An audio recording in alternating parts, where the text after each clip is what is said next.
What a sensational result. First of all, let's reflect on that first half. There was so much to reflect on at half-time for you, I'm sure. A lot of passes into tight areas and then easy balls over the top for them to latch on to. And then all of a sudden, the comeback. What did you say to the boys at half-time? I think the boys did this, not me. The boys got us in the mess, the boys got us out of it. You know, you've had a team just had 2 defeats on the trot coming at home. In my team talk, I talked about the intensity of our work in the first 20 minutes to make sure that they didn't get any joy from us. The fans, hopefully, then would get on their backs a bit and we can take control of the game from there.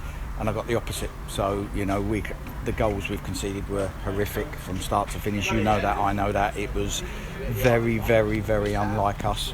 I couldn't believe what I was seeing. It was the polar opposite of my team talk. So, you know, to get goals back, Aussie's was a great goal.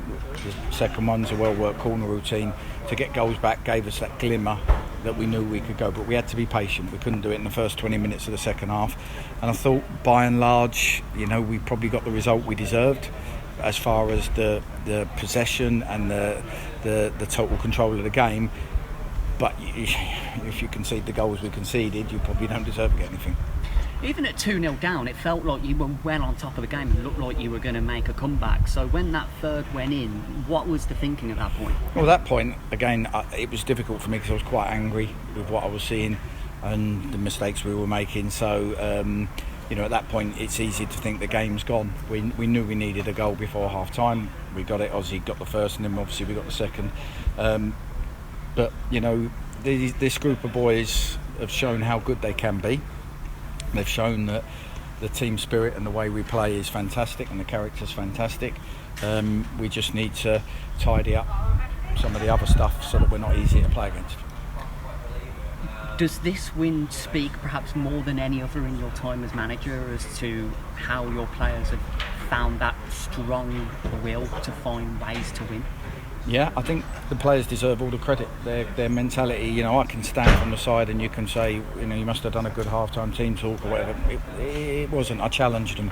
I told them it's in their hands. They've got us in this mess. They've got to get us out of it. But they ain't going to get us out of it by chasing the game right from the word go, by forcing things. They needed to keep doing what they were doing. We tweaked the shape a couple of times. We made a couple of substitutions. Wednesday, Saturday's a difficult turnaround. It's that day less, and I was worried as the game wore on we might run out of steam.